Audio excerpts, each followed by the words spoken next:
You suck, your business sucks, and you'll never be successful. How many people paid you $5,000? You ever lied to anybody? Okay, real quick. Anything you see in here? It's over, bro. What's your belief system? You're married, yes, to a woman, or you let your wife wear pants? When I ask you for something and you don't give it to me, are you knowing that you're lying to me? Lying? You cannot move being this comfortable. But you be in the crib and your drawers just like, hey, yo. My job is to make you fail. My job is to make you quit. My job is to make you cry. But if you survive it, success is on the other side. Welcome to the hot seat. Thank you. How are you? Very well, thanks. Why do you say you're very well?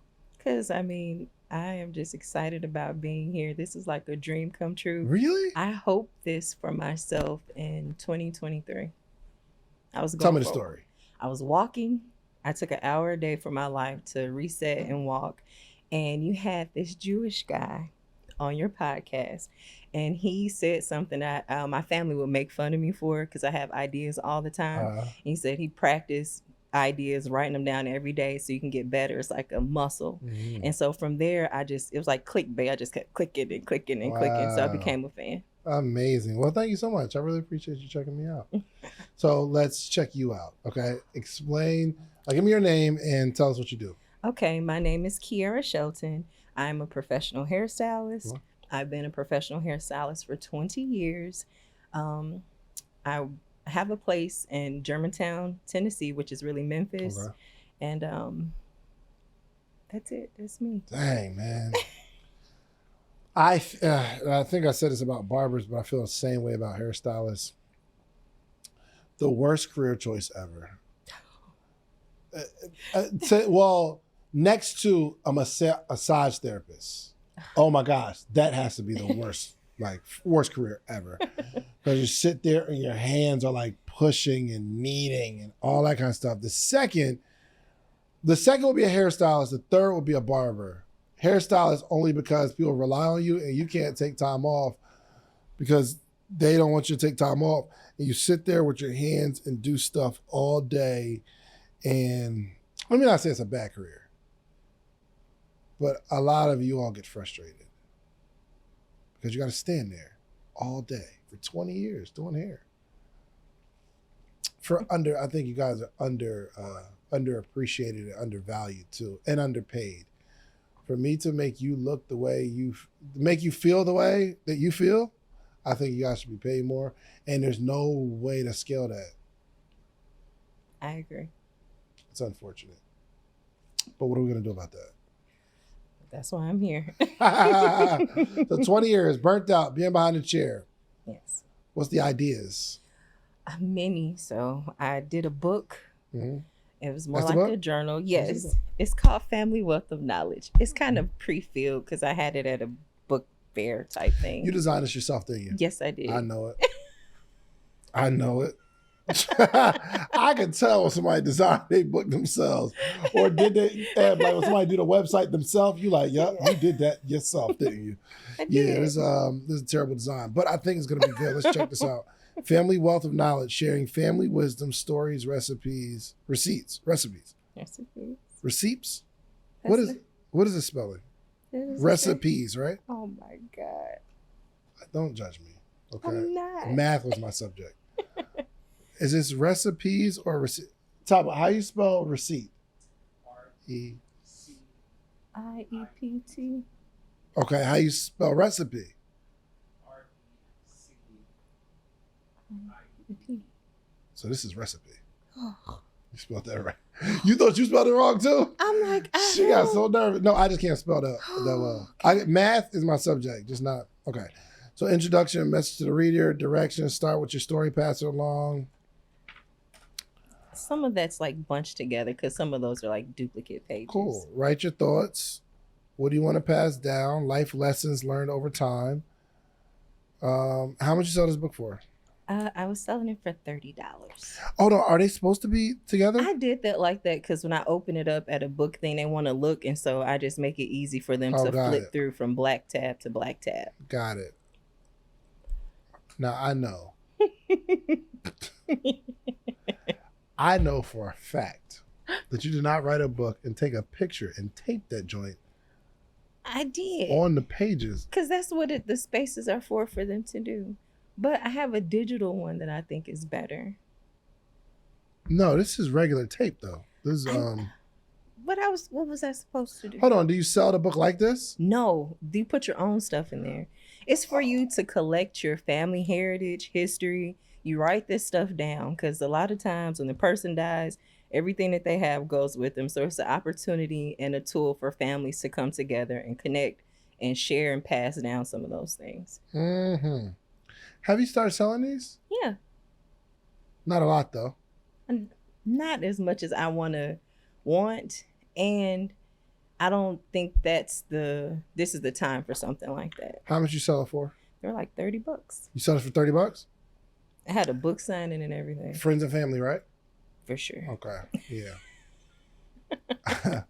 Because I don't see like people outside of your friends and family buying it. And I'm saying this not to be mean, but I think we could put more thought into the book and be focused on more of a target audience because it seems like all over the place. It's recipes. You got your favorite songs that you write down, activities for your family, I guess a few words of wisdom, but it's all over the place. Okay. So I'm not mad. When did you do this? December. So I was sick ago. one day and I just was tired of being in bed. So I got up and did this. Okay. I'm not mad at it. I like where you're going with it though, because hairstylist, and you start thinking to myself, what's something that I can create one time and sell over and over and over again, right? Yes. You're thinking on the right path. This just isn't it. Okay.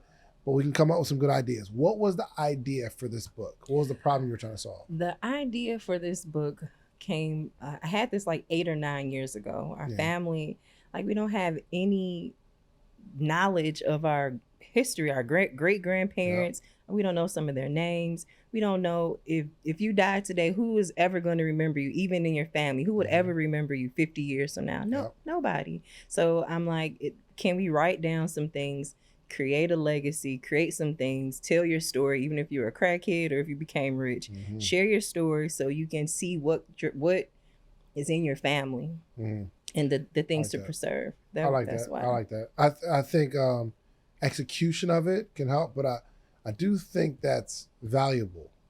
I do believe that's valuable. And I believe, with the right formatting, because I think you have the story, because some people don't have the purpose of why they do something. It was just a good idea and they just put it out there. And even if it looks really good, it doesn't sell. So it has to look good and feel good, meaning it has to look visually appealing. Okay. And it has to look professional, and we got to be able to use it. Feel good, meaning this is something that's actually going to change my life in some way. So somebody sold me a book, a well put together book, where there's like, I really sat down and thought about all the things that need to go in here and structuring it in a way, not just put it together in an evening, but like tweaking it, sending it to people. Like, what can I do? Like there was a section, okay, in-laws, or, you have some sort of exercise where I'm building out my family tree, all the people that I know. And that might be a fun exercise to go to your aunt's house and say, okay, look at this tree, who's missing? Okay. And then we can start building it. And that would be fun. And then at least I have that, because I don't have that. Maybe I know my family in my head for the most part, but I don't see a tree when I think about my family. I just know my aunt and my uncle who's married to my aunt. Like, how far back can you go? Yeah, I got I have my brother, same mom, same dad, but I have some other siblings that don't share my mom. And I don't know all of their kids' names. Okay. You feel me? I do. So I like that. So if we start with a problem that's being solved, I think we're on the right path. And I think you have the problem. And now we just got to execute. But I guess my real question is, why is this the solution to getting you out of the chair? One, like we said, it was something I can create one time or get it better and better. Then I wouldn't have to kind of put all my focus and attention on it, because I still do hair. For sure. So that's why. So you're passionate about people Well, I'm passionate about building. connections. Explain that. Well, being a hairstylist, like all the things you said that you didn't like about being a hairstylist, Mhm. but the number one thing is the connection. You connect with people all the time. I'm there for birthdays, every celebration, every death, divorce, every Mm. single sickness, everything, for every gain and every loss. And so it's weighty. Sometimes you have to be strong for them. Yeah. And it's just purely the connection. And that's the part that I do enjoy, but it's burdensome. And then I'm like, how can I connect with these people that I see every week and I'm not even that connected with my own family? I don't even know. Mm. Did you get connected with your family through this process? I've actually been never more disconnected from my family. Really? Mm-hmm. What happened? I said I wasn't going to talk about this on here. I've been through a few things with family. I used to want my family's validation. And I used to think if I walked by their line, cross every T, dot every I, that I would be accepted. But going through a divorce and kind of falling out with some of my family has shown me nobody's going to love you or care for you or accept you, love you more than you, hate you more than you, is Kiera. Mm. But you said you've never been more disconnected since the inception of this book, or just period? It's just doesn't have anything to do with the book. I'm It just doesn't super have anything to disconnected. do with the book. I'll say literally like maybe a year and a half. What happened? Lord, they're going to feel like I'm airing out their dirty laundry. And I went through my divorce. I went home to stay with my parents because my ex-husband was crazy. Mm. And Crazy, like abusive, or crazy, just... abusive, crazy. I want to kill you. He was physically abusive. Oh no. Well, How long were you married? Literally like 2 years. I was in a rush. I thought I had to be married because I focused all my time on my career doing hair. So I went. Was he physically abusive the whole 2 years? No. And then I guess we abused each other because I'm not gonna let anybody just hit You was throwing them things too. Yeah, you gotta defend yourself. Like I'm not gonna let anybody beat me. You know. Wow. Okay, so your family knew this though. Yeah, and so I went to live with my parents in Indiana for like 2 years, and everything was going so. I was trying to rebuild my life, and then at one point it's like my family, they wanted me to go. I'm like, I don't have anything. I'm trying to rebuild. Like, I'm in a new place. I've lived most of my life in Memphis. I started my career there. I literally left everything. I just had to go. And so then I guess my family got tired of me. They wanted me to go. I had started a photo booth business there and it was doing pretty good. And then I came back to Memphis to do like a pop-up shop, and a bunch of drama popped off. My mother was like, you gotta go. I'm like, what do you mean, go where? So I ended up living with my best friend for like 3 weeks. And then I moved back to Memphis. I moved in with my grandparents for about a month. Then I went back to Indiana to get my stuff out of storage. And then that's when a big fallout happened because with the photo booth, my mother helped me buy it, but they wouldn't give it back. And my sister told me, well, until you give me a receipt, I'm not giving you anything. This is my baby sister. And they know what I did. And I started a business for our family.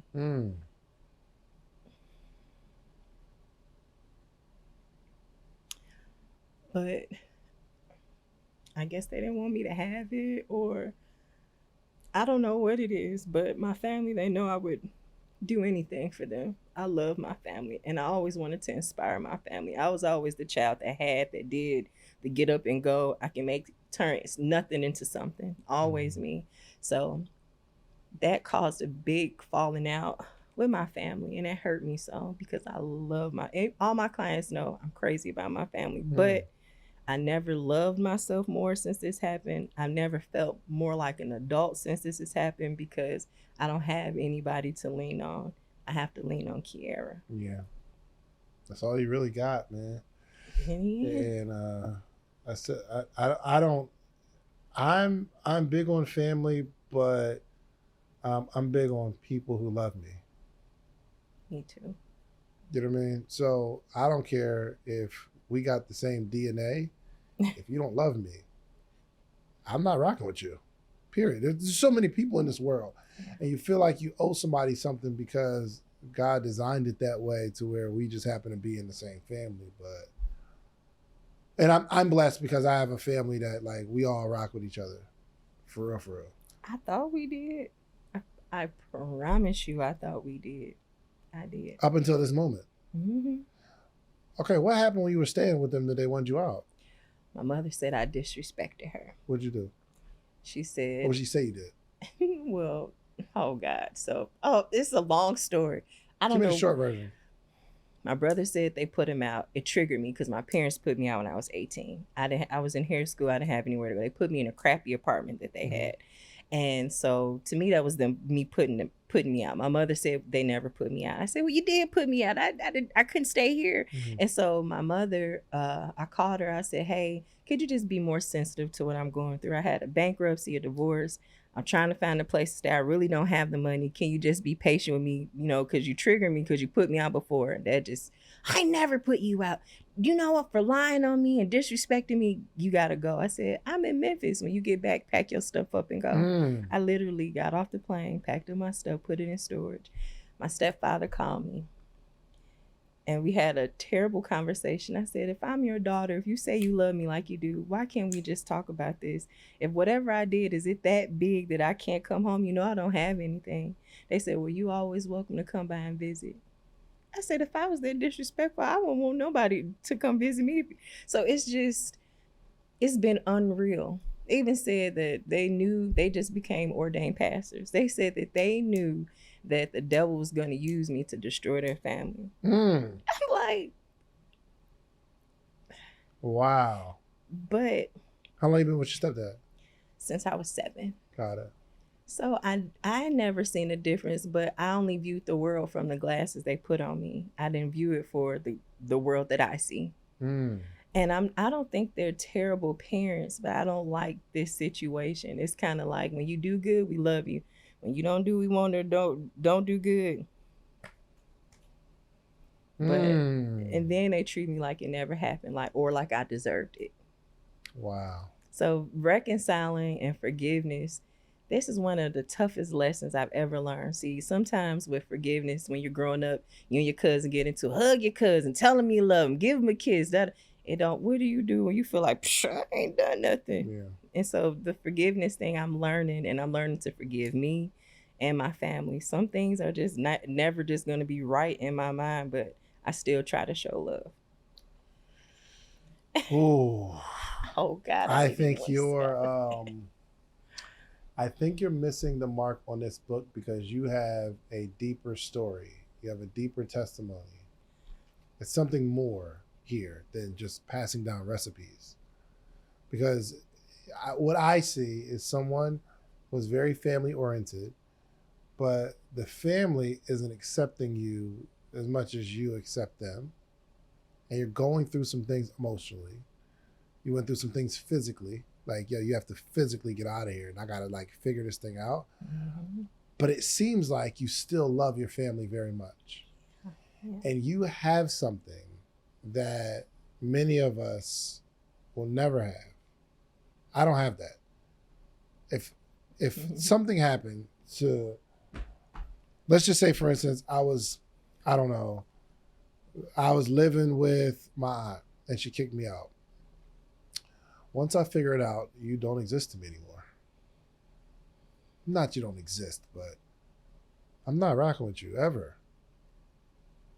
Especially if I didn't do it, if you intentionally, and if you're trying to teach me a lesson, if you are an 18, 19, 20, 25-year-old human being, 40 years old, and you've been staying with your parents since you was a baby, I understand. You got to leave because I'm enabling you now. But just wanting you to have a hard life, that's a little extreme. But in your writing, I think you're on the right path of writing a book, but I think what you wrote is super surface level, but we need to go a little bit deeper on how to love those who you're essentially supposed to love, your family. I think there's connectivity issues that we can put together where, like I said, the map of just at least letting me see my family and maybe outlining, certain people in the tree and writing what I feel about this person. If I was able to see my family tree and I was able to, from my perspective, write out my feelings towards these people. That'll help me identify who to lean into and who I need to repair something from and who I need to like stay away from for the rest of my life. Because there's some people that are family, they've been toxic your whole life. And once you start to jot it down, you're like, oh, this is why I feel the way I feel. I don't owe them anything. That could be a portion of the book. The stories that you have. You've got some stories. And I know they're even deeper than what you're telling me because you're holding back, of course, to protect your family, which is a good thing.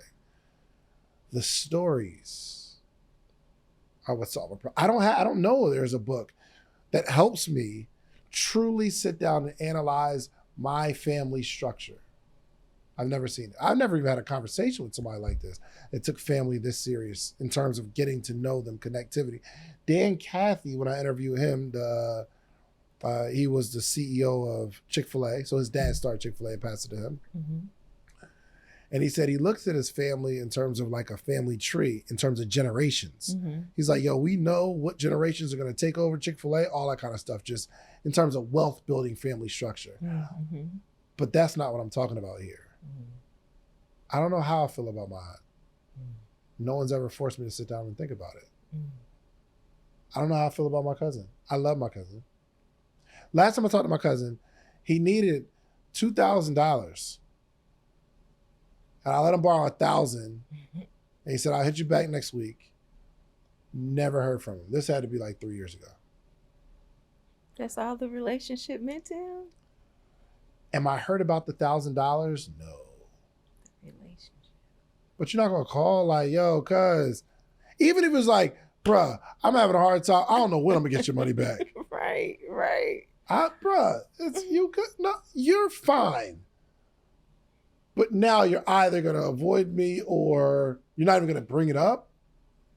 I wanted my $1,000, or I wanted to know that you don't look at me as $1,000. Mm-hmm.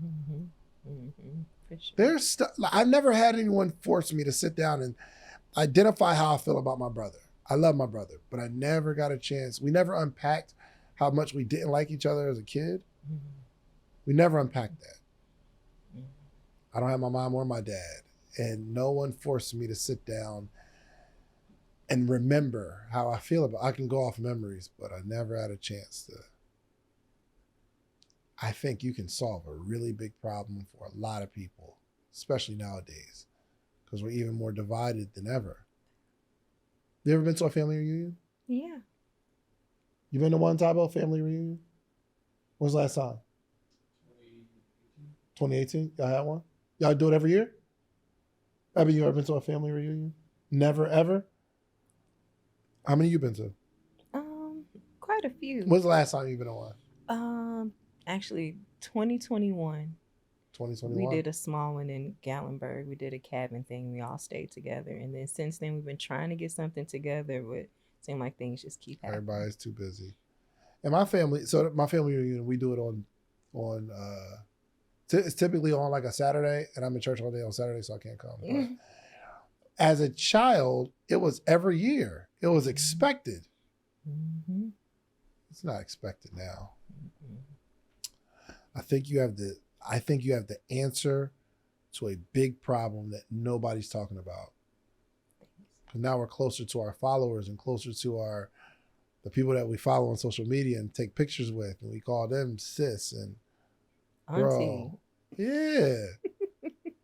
I don't ever remember calling anybody auntie that wasn't my aunt. I agree. It was a problem if you did. Like, that's not your auntie. Yeah. I don't, even as a kid, I don't remember calling nobody my brother. Like, yo, that's my brother right there. Yeah. I don't ever remember saying that, ever. Like, yo, that's my boy. That's my friend. So the lines of family are just so blurred. I want you to attack the problem, but you got to spend more time and attention in this book that you put together, because you threw that together. I did. But I've been going to different book events to see who I can meet. Mm-hmm. And I've been meeting other people in different circles who have like fabulous top-selling books, like designed beautifully.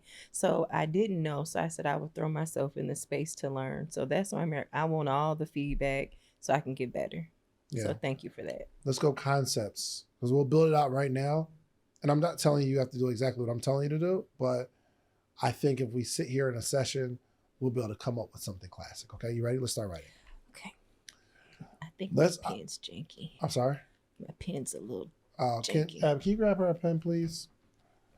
The first thing we're gonna have to discuss is what is the major problem that we are setting out to solve, and what are you going to make your life's mission in solving this problem? Connectivity. As far as just a family connection, I think that's the problem of the lack of it. Good. Lack of family connectivity. Yes. What is the problem? What's been what's happening? Why are families more broken than ever right now? Depending on how much money you make, Hmm. depends on how much time you can spend at home. I feel like everybody's away from home, everybody's raising themselves, and everybody's scratching to survive, that they can't take the time and place it where it's needed. Good. What's the solve?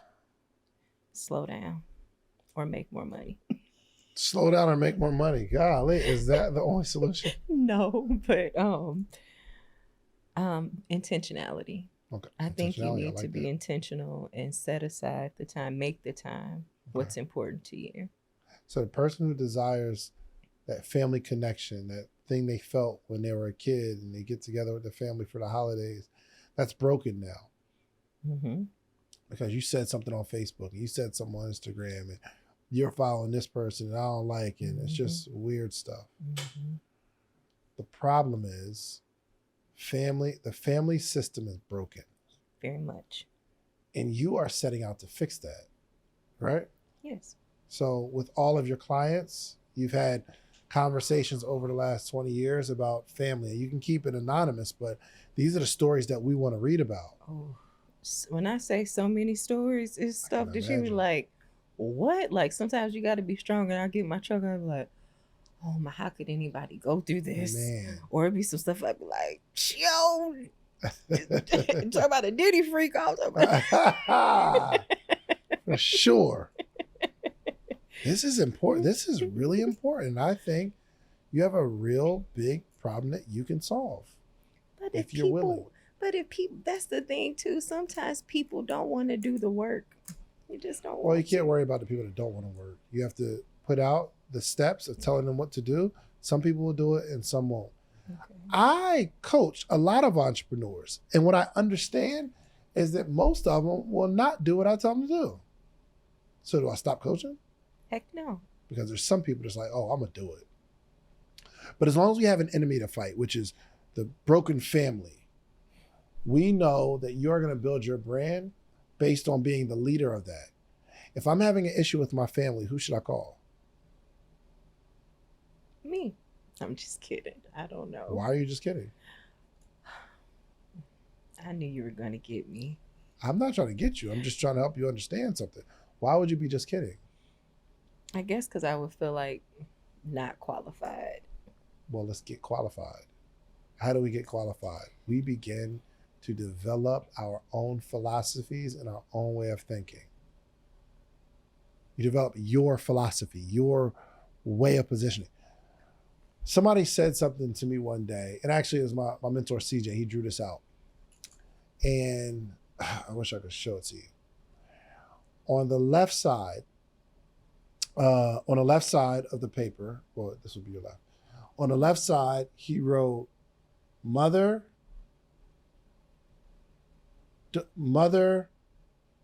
daughter.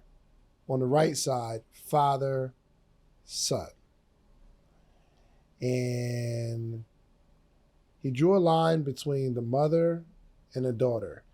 And he said the job of a mother is to raise the daughter and love the son. As a mother, I raise my daughter. I love my son. I have to teach this woman how to be a woman. I can't teach my son how to be a man, but I can teach my daughter. I got to raise her to be an upstanding woman. My job as a mother is to make sure my son understands what love is. Father's job, raise the son, love the daughter. As a father, I got to teach my son to be a man. Not saying I don't love, but you understand what I'm saying. Mm-hmm. My role is to, I got a son and a daughter. My role for my son, I have to raise him to be a man. responsible. My daughter, I can't raise her to be a woman. I can only love her and show her what love is like. And what he said was, what happens when the family system is broken, if you remove the father out of the home, the mother has to raise the daughter and raise the son, but you can't effectively raise your son. So where does the son get raised from? I raise my daughter, I love my son, but if there's no father raising the son, where is he going to go? Because you can't get it from the mother in the house. The streets, TV, something else is going to raise this child, this son. Well, if you remove the mother from the household, where does the daughter learn how to be a woman? Where? You understand what I'm saying? I do. So you'll go follow other examples. You go watch Nicki Minaj or whatever it is on TV and say, oh, that's how I'm supposed to be. For the daughter, if there's no man in the household, where do they try to understand love? So when they get in touch with someone who tells them that they love her, because you don't have an example of a man being in the house that loves you genuinely because your mother was just raising you, so you feel like your mom was mean or like you're just the raising. If the father isn't providing love for the daughter, well, the daughter will find love somewhere else. And their idea of love is skewed. This is good. It's very good. This is what happens when a household is broken. But someone created a philosophy that makes them sound really, really smart. And it makes sense. So you have to develop your philosophies of life if you're going to be a leader in this space. I understand entrepreneurship. I have my formulas, my philosophies. Unique content creates in 2025, content, community, and cash flow. Those are my three. If you're missing any one of these threes, something breaks in terms of your brand or business. You've got to be able to create content or understand content. You have to be able to build community, and you have to get cash flow in your business. You need all three. Any one taken ruins the whole formula. That's my philosophy. Okay. I'm saying all this to say you need to start developing your philosophies around family. So you're looked at as an expert. Okay. I'm giving you a lot of homework. I understand it's a lot to take in right now. But go back and watch this, okay? So once we have an enemy to fight, we know, broken family, we need to start developing our own philosophies, our own formulas on how this works. What is my 1, 2, 3 step to connect back with my mother? What are some things that I can take from you? You understand what I'm saying? Mm-hmm.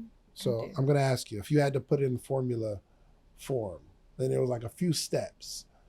There's someone in your family that you've known your whole life, and for some reason there's been a wedge placed between you.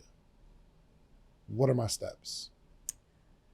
One, and what I've been personally trying to do, I don't know what to call this, but I stopped looking at my mother as my mother. I looked at her as a human being. Just her humanity. I don't know her whole life story. I only know her as my mom and what I see her as. I didn't grow up with her, you know? Mm-hmm. So I have to look at her as a woman, and I don't understand everything about her. I don't know everything about her. 2, I know this is going to sound crazy. Do me a favor, write that first one down. Write that first one down. This is good. That's good, isn't it? That's a really good first step. And so then when I looked at my mother as just being a woman, I got sad because I did not know everything that she had been through. I don't know what broke her heart. I don't know what gave her maybe a complex on some things. Put it in formula steps for me. I need to know the step. The first, stop looking at my mother as a mother. What's My the mother's second step? 2, this one's going to sound crazy. For me to even talk to my mom, we have to stop talking. Like, we keep rehashing, re-chopping the same. It's not going to change how she feel and her perspective. It's not going. So you got to eat it.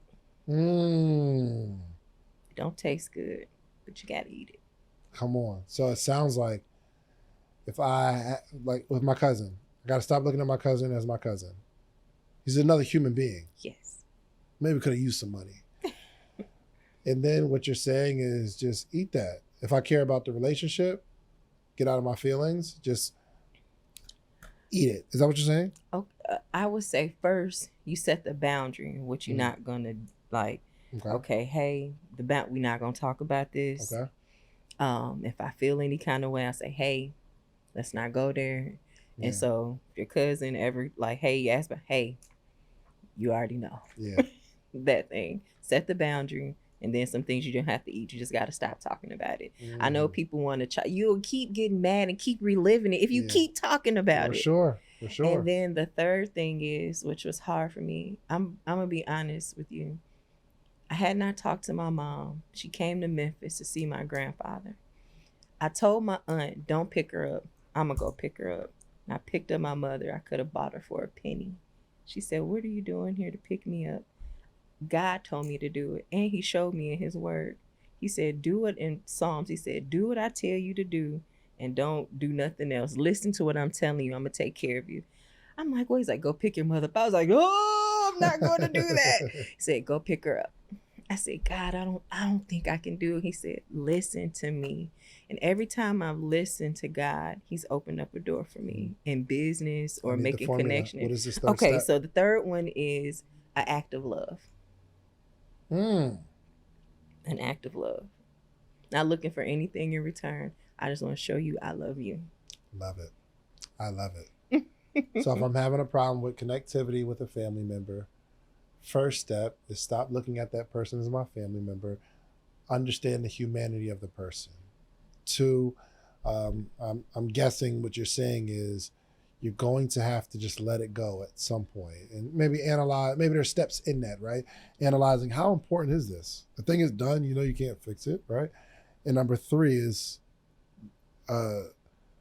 offer some sort of olive branch, right? Where you be the bigger person. Mm-hmm. No one ever gave me those steps. This makes you extremely unique. But because we just threw these off the cuff, I believe if you really, really wanted to influence people in this space, you're going to take that paper, you're going to start writing that, really going through it, because maybe it's like, if I did these 3, all right, well, do I do these before I call the person? Or do I, like, if I haven't made contact in a while, like, what's my formula? If I haven't made contact in a while, how do we do that? What's my formula? Okay, what do I do on this first contact? Is it better to call or text? Is it better to get other family involved? Is one of the steps connect with someone that's connected with both of us? Now you're giving me strategy. You understand? Yeah. That doesn't fit in here. It's not enough.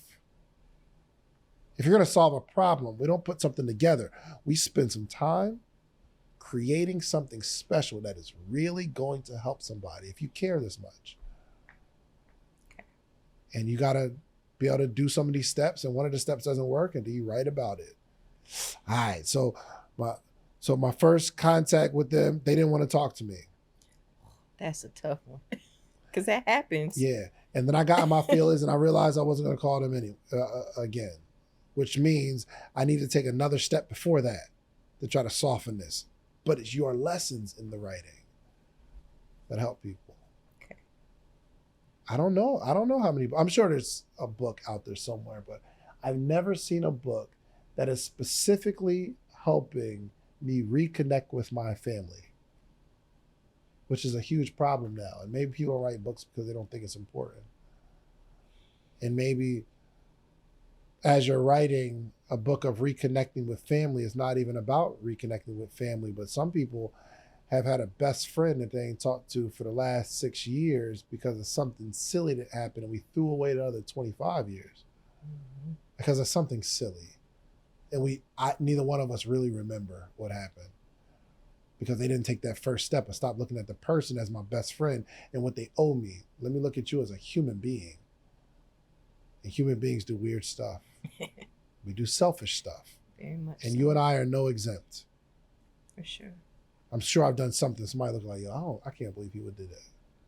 Well, in my mind, I had a justified reason because I'm a human being. Right. I want you to be an authority in this space, man. And this wasn't even the thing I thought was going to be the thing. Hmm? This wasn't even the thing that I thought was going to be the thing. Yeah. Here's the cool thing. Anything you come up with can be the thing if you put enough time, energy, attention, and you get some coaching around it. Anything can be the thing. You should join a morning meetup. I knew you were going to say that. It's the right thing to do. Because you need some accountability. And you can talk to me every day. And because we're on the hot seat, I get to talk to you. Say, hey, Kiara, where that book at? Tell me about a formula. On the call, hey, we're going to pause the call. Kiara, give me a formula for reconnecting with a family member. Okay. And you start spitting this stuff off. And you may start a podcast because the goal is to sell this book and become a world-renowned speaker. All these mental health conferences, none of the topics are about reconnecting with family. It's all about self. You could build a huge I got chills even talking about it because I see a vision of you owning a space that nobody else is in. Specifically, reconnecting. I think you're right. I'm pretty sure I'm right. But now you got to do the work though. Because this isn't something you do over a weekend. Of course not. This is going to take the next 6 months of dedicated time in your life. Doing it, writing it, then doing it, and realize, oh, this is what happened when I did the thing I wrote. That ain't really worked. And talking to your clients. Is there everybody that you about to do their hair and you about to sit there for 100 hours? Because it takes 100 hours for my daughter to get her hair done. My gosh, what y'all be doing? Yeah, baby, I see your family. They got a lot of hair. Lots. With an S. Once you realize that that time is no longer wasted talking about what happened with your girlfriend or your boyfriend, and you start gathering data through these conversations, you start gathering stories. Got lots of it.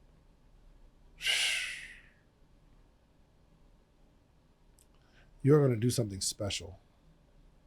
Thanks. And I hope you go after it. So let me give you some help, okay? Okay. So we understand the problem. We know we got to start developing our philosophies and formulas, right? Yes. We need to put together some sort of structure for the book. So I'll give you a couple things that you can consider. You may not do all of these, but I'll give you a couple things to consider. Okay. Reconnecting with parents.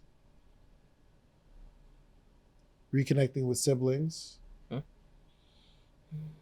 Reconnecting with friends. The formulas may be the same, but I'd imagine it's drastically different. Because if it's a parent, you kind of have to approach it with the respect that this is my parent. And I owe them more than anybody for bringing me in this world. And they housed me, clothed me, fed me for 16 years. They deserve a different level of respect. If it's my best friend, how do I reconnect? It's different, right? Yeah. Slightly. Maybe, but you got to put a formula together for both. How do I reconnect when it was my fault? Different formula altogether. Then how do I reconnect when it was their fault? Different formula, right? Mm-hmm. That's a lot. It's a lot. This is like a life journey thing. I don't think this is like you ever listen to Mel Robinsons? Mm-hmm. And she's been on like a life journey with her things. Like, it's not like something that happened. And some of her stuff is still developing. Yeah. Still turning over. Bro, I'm reading Let her them. book right now. Yeah. Our whole morning meetup is reading her book right now. It's Let good. Them Theory. It's so good. It's good. Let them. It's so wild you said it. It's literally. We're reading it right now. Okay. But that ain't something she threw together. No. The Let Them Theory? Dang. That's a study. Like, For sure. Typo, you know what the Let Them Theory is? yeah. Fire. Even her stuff before that, she would do like case studies and follow people and break them down like in the podcast style. She's good. Yes. Yeah, she's good. But I'm going to need you to lock into this. Is this the thing? This is the thing? That's all I got to go off. You probably got a bunch of talents, but it's all I got to go off right now in this conversation. Okay. I love your honesty. I think it's special though. It is. Because It's in this tough. conversation, man, I'm like, dang, family, the importance of family has not been like there's no like people haven't placed the importance on family nowadays. People just don't come together. We can't even get a R&B group to sing together no more. You feel me? Everybody's a solo artist. Golly. So, so you have these different segments, and I'm just jogging your thoughts on thinking through what are all the different conversations that we can pack in this book. And again, like you said, this isn't overnight. It's going to take 6 months of this being your dedication. You married? No. Got a little boo? Yeah. Little something. He's straight though. He know. He's He good? know. Yeah. Is he an entrepreneur? He wanna be. Okay. I want y'all to lock in together. If not, I'm just. Tell him the vision. Kidding. For sure. You know what I mean? He's Like very supportive. let's lock in together. And I need, when you talk to him, he needs to feel something. So much so, he drops everything and says, yo, I'm going to manage you because you serious about this thing. I wish he would do something like that. Imagine that. You come home with a solid plan and he sees you working on this thing and developing this thing for the next couple months. It's like, ooh, you got motion. And if he's not an entrepreneur, he might say, yo, let me get on this train. It's incredible how many people will help you when you start moving. That's true. I've seen that. Yeah. I've seen that. Most people are waiting for a team, but if you start moving, nobody helps you. Nobody helps you push a parked car. Right. Right. But if you're out there pushing Yes. long enough, people driving on the highway, they say, whoa, whoa, whoa, let me pull over, help this person, because they're already going. Right. So I don't want to overwhelm you. You got a lot of work to do. That's a lot. That's a lot. I didn't expect it. That's a lot. Yeah. But doable. Do you have some money? I had a few dollars. Find someone that can help you with writing. They understand like writing, authoring, and like getting all this stuff out of your head. I'm giving you a few steps and tips, but if you were to hire like a writing coach or something like that, I think that would really, one, push you. Two, if you put out a bunch of money for them to help you, you're not about to give up this money. You feel me? Like, yo, I'm not about to waste this bread. So when you give up some money, you have a coach, somebody that you respect, and I might be able to refer you to some people too. Okay. But I don't want to refer because then if it don't work out, it's my fault. So Can't blame you. That's just a part of the process. true. But let's just start looking. Okay. Somebody that's helped a bunch of people write books. Okay. Okay. And let's find out what they cost. And I need somebody that's not even their help is on writing the book. The help is keeping you focused. I need you to lock in because next year, this time, you could be the biggest influencer in the world in space. I believe that. You got everything that it takes. You just like, you're sweet, Thank you. attractive, Thank you. got a heart. I can feel that you have a heart for people. Thanks. I do. Okay. Any other questions? On the book, no. Anything else I can help you with? Well, I didn't even. Okay, so why I came was, I had a hair oil like product line, and I thought that would be easier to do because, Lord, you didn't took over my whole life with this book. So I came up with the lock spray and a hair oil, and I've been working with some local people in Memphis who just get some of our products from Madagascar because they're from Madagascar. And so I was looking to get in the space to promote wellness with the products, like an aromatherapy with the hair oil and the lock spray. And it was for men because I don't feel like men have a lot of stuff for them. Women, you go down the aisle, it's a lot of stuff for us. And then I thought it would be a nice natural transition from the book because I naturally do hair. So I thought that would be easier to run in the background versus the book. But that is a wonderful idea. I would have to really dedicate myself to. Yeah. Yeah, you would. And I would like almost ask you to stop doing the hair oil right now. If you're going to build something special, it takes focus, and it's going to take you leaving things alone that you like. That's just how it works. Now, I'm not saying do that. You might drop the book and go all in on the hair oil and say, look, I'm going to solve a problem, and I'm going to come up with a creative way to do it, and I'm going to really like map out my strategy and all that kind of stuff based on our conversation. You might say, forget the book and just go all in on hair oil, but you got to go all in on something.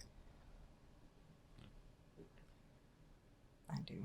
Because I get from you that you've probably tried a bunch of stuff over your career.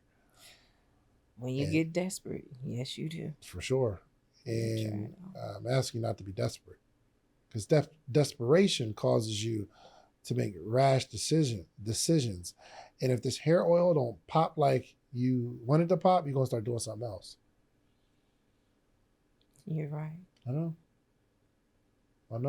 I've worked too long in this space. I'm like, something's got to give. Something. You have a bunch of clients that you do their hair? I do. Not as quite as many as I used to. But you have enough to keep yourself lock in. Don't go outside. I don't do that anyway. Well, do your client's hair. Don't spend money on nothing cute. I don't. Make him buy everything. Make him pay for the dates. If you want to do a vacation, you got to pay for it, because I'm saving all my money, because I'm about to change the world in 6 months. That's heavy. If you desire that. I desire. See, and that's when you telling me this, it's not the easiest thing to do, but I know it's the thing to do, because I used to picture me holding conferences, talking to women about what I never just knew, but I always envisioned myself. And I'm like, oh, who want to do that? And then it'll always come to me, and I'm like, So I know you're right. That's why I'm kind of resistant, because I know you're right. Yeah. Well, don't say a yes just now. I want you to process it, because this will change your life forever. And especially immediately the next year of like eating dog food, in terms of like, just, I'm locked in on this one thing. Okay.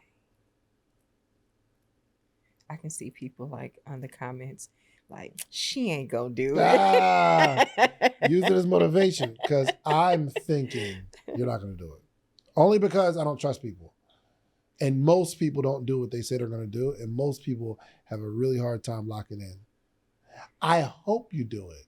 But if I had to bet money, like if Tybo's like, yo, you think she'll have that book in the next 6 months?